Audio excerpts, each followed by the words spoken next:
What does it actually take to make a project livable? Not just buildable, not just profitable, but livable. Like a place someone's grandma wants to live, where grandkids can come play, and where families feel proud to call home. In this minisode, we have Craig back, breaking down everything from submetering strategies to stormwater easements, fire codes, and even dog parks. It's the unglamorous stuff that most people skip, but it's exactly the details that separate surface level development from something that truly works long term in your community. Now I'm wondering if I can general use myself and save some money, but I still need to pay myself for doing the general work. So am I going to save that much? If I'm going to be there anyhow, and I care more about the money than anybody else is going to care about as far as saving. I'm just trying to get things done right. I did meet some other guys there that build and construction. I'm trying to build up a network of people who can actually do the work if I do general myself. I don't see, other than knowing the people, I can keep the job site clean. And if they know that they're going to go on a clean job site and it's be ready to go, A, they can get the job done faster, and B, they're more willing to work with you. The fact that you're a contractor, it does make a ton of sense in this case. Because the whole point of this too is you want to continue to build the relationship. So if you're there and your neighbors then see, hey, you're there, you're maintaining the job site, you're using the local guys, this is really efficient and effective. You're going to build those long-term relationships, especially if you're going to hold and manage. Then everyone's going to go, look, Craig cared a lot during construction, but also he's going to be a great property manager and person in our community. That's definitely what we're hoping. I do have one question. There's a retention pond for drainage that the original owner is keeping. They sent me an agreement, and I'm wondering why they would want to keep that land and not sell that off also with the whole project. I mean, as long as you had an easement, assuming you need it for drainage. Maybe they want as a buffer. If it was me, I wouldn't want the liability. Right, and don't they have to pay taxes on it? Yeah, so I'm just, why aren't they selling this also? And I guess I could ask them straight out, right? It's just something I thought about while driving home one day. Unless they want to keep it as, do they live or own right around that? No, not that I know of. I mean, what else is attached to it that they'd want to keep it for? It's just a blank lot. It's just an empty lot that needs to be used for that purpose. Well, my thought would be like, are they going to try to hold me hostage for it later on down the road somehow? And like, oh yeah, well, you've got this now. Now you got to pay, X dollars to use this. Well, right. And if that agreement though is in place and it's deeded, that would be something to 100% button up to go, hey, I need this land for drainage. So if you're not going to sell it, we need to make sure that what we're agreeing to price wise right now is incorporated into, we're going to be designing our drainage to utilize this. The problem with them keeping it though is there's maintenance of some extent that needs to happen in that area, and then who's responsible for it, and then if they do it, how often are they going to come to you and say, okay, give us 50% or 75%? Is that accounting? Is that operations worth it? Yeah, I don't know. I'm just like curious why they did it that way. I mean, it seems to me I would sell that with the property, and then someone's still going to have to own it, I guess, no matter what. I just don't know. Yeah, I would ask on that one because you're right. It can get very sticky with nuance if not. And do you want to be in business with someone for 20 years on a storm drain easement? Yeah, I don't want to be, even if I bought some of the properties myself, I don't want to own. I mean, you finish it, you build it out, you're done. Do you have the title report yet to see if there's any easements or any stuff underground that you don't know about yet? I didn't even think about that. I should have gone to the title company and asked, but I didn't even. And they might even have like an old survey or something. Not that, I mean, you'd still do your own, but at least you could have it. This is one of my favorite parts of the process. When you zoom out of the nitty-gritty details and the black and white, and you're not just looking at floor plans and lot lines anymore. You're thinking through the whole picture about how people will actually live here. Craig's questioning whether the current owner keeping the drainage lot could create a future headache, and he's right to. Anytime there's shared infrastructure that isn't fully spelled out, it's a red flag. You want the stormwater solution 100% baked into your site plan and ownership structure. Otherwise, you could be negotiating with a neighbor or an old owner, paying for their pond 20 years from now. I did go to the water company and the sewer, and they, they showed me where all their lines are and everything, and they're basically right down the middle of the roads. And no issue tapping those? No, it's rather expensive. I mean, I don't know. It's like $3,500 a unit between water and sewer hookups. Not to hook up. I mean, just for the right to hook up, and I still got to pay to put in the meter and the infrastructure.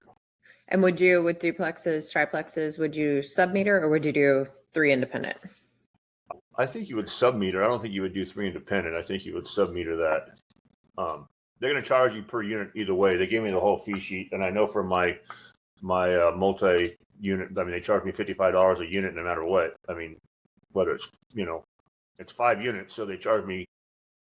Yeah, and then it's, do you want to be the middle? Do you want to either include utilities in with the tenant's rent, or do you want to have third parties monitoring or sub-metering and making sure the tenants all pay, or you pay the upfront capital costs? I think you'd pay the upfront on the things and just be done that way. They could all be sold at some point. I just want everything to be down the road as low hassles as possible, right?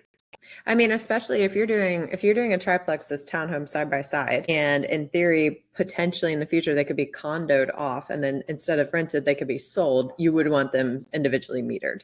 So if that's a potential end game, pay it now. The only time we wouldn't is if the tap and connection costs were just crazy, and you just have to go ahead and do it yourself.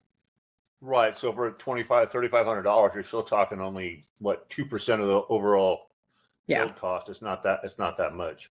The triplex, you're gonna have to bring in fire sprinklers and that kind of stuff versus a duplex, but I don't think that's that expensive. Again, that's something I got to find out. I mean, I didn't have to worry about that with duplexes, but with the triplex, you do.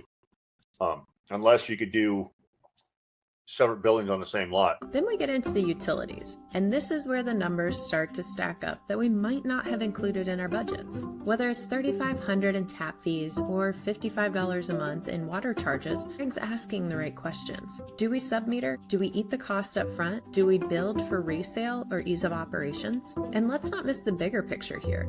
He's already thinking about the long-term value. He's designing with the future townhomes and their second and third owners in mind.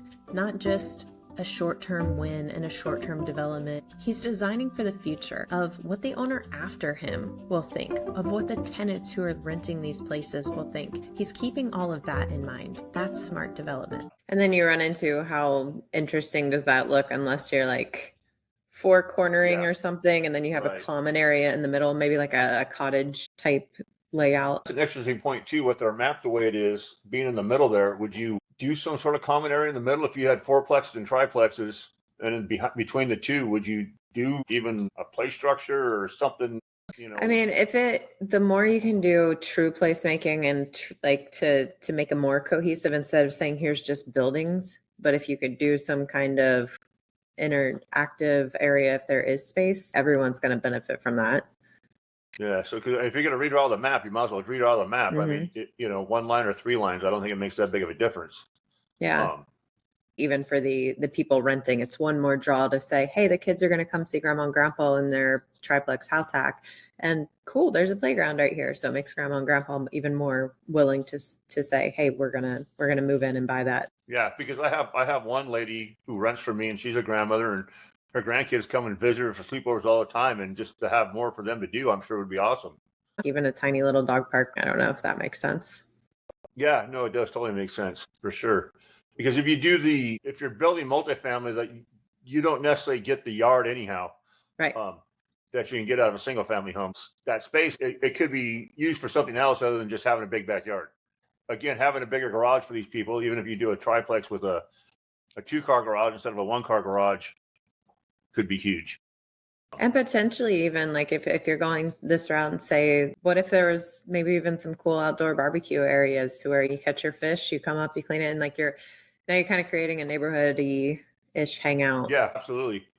And we've done those here in California with my wife with their landscape design. So, I mean, all of that helps if you did need a minor variance or a minor consideration of some sort, if you're showing, here's why I want to do it. It's not for me to make this more cost effective for myself or even just for affordable housing in general, but like, here's a way we can really add to the quality of life of the people who are living here. Well, that's one thing that I had said. There was that company that had a need for workforce housing. And what turned out is they had 95 jobs they shipped down to Boise because they didn't have housing or amenities.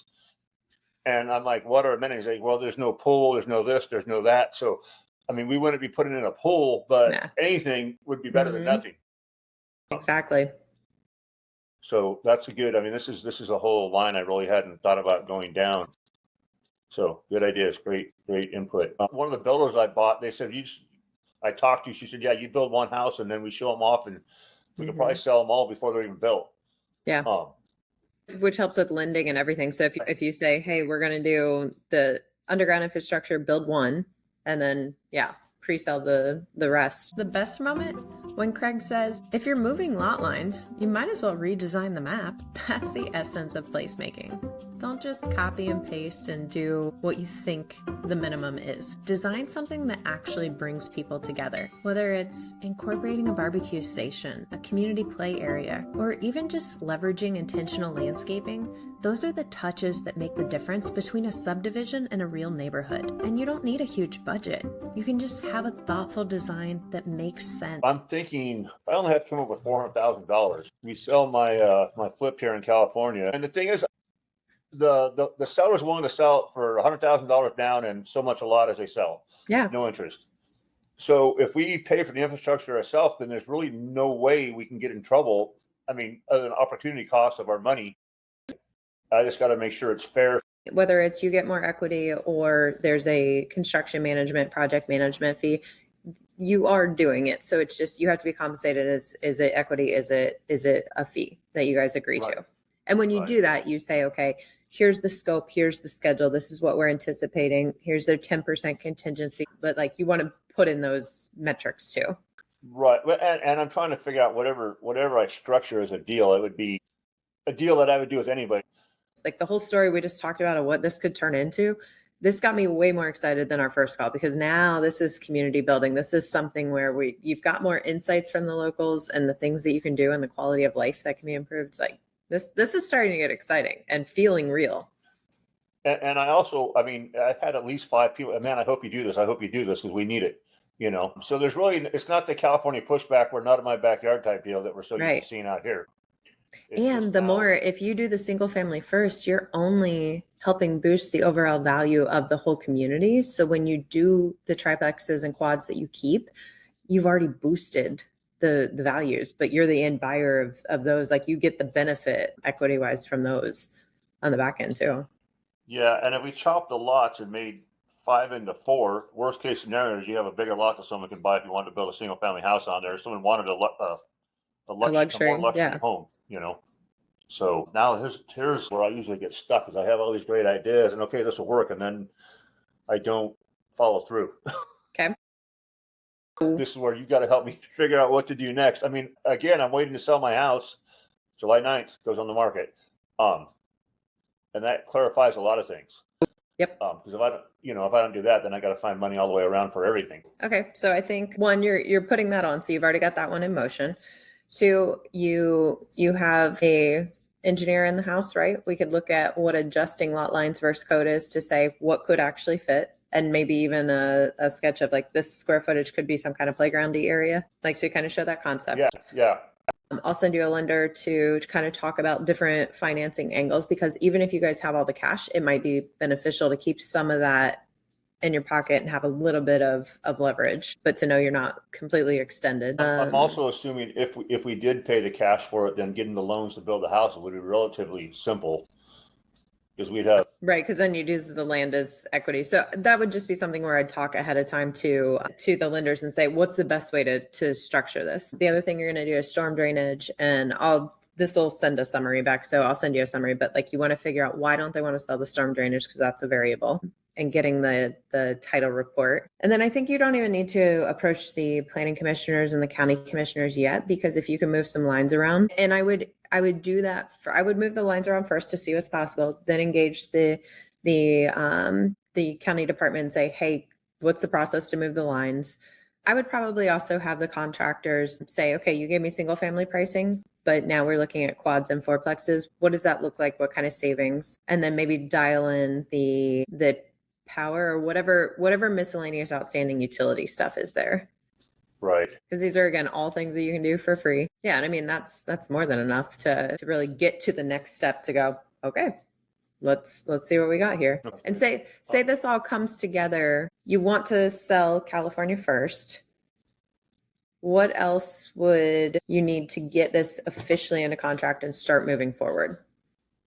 Well, I already talked to the realtor about putting in the contract with contingencies, obviously, on my house. She'd just been out of town, and then she's going to talk to her father, the technical owner of it, just to put in a contract. This is why we encourage people to really take your time when you're planning out the project and your site planning, where buildings can go and where the community spaces will be. You're not just building homes for X dollars a square foot. You're really shaping someone's everyday experience. And in just 15 minutes, Craig covered the retention pond liability, sub-metering, sprinklers, lot reconfigurations, and long-term exit strategies and options for how to make this community come to fruition and to feel like home. It's a reminder that development isn't about one perfect design or one perfect project. It's a bunch of overlapping decisions that you make, and eventually it comes into one finished project. And the more that you can think 5 years out, 10 years out, the more resilient and the more accepted your project becomes within your community.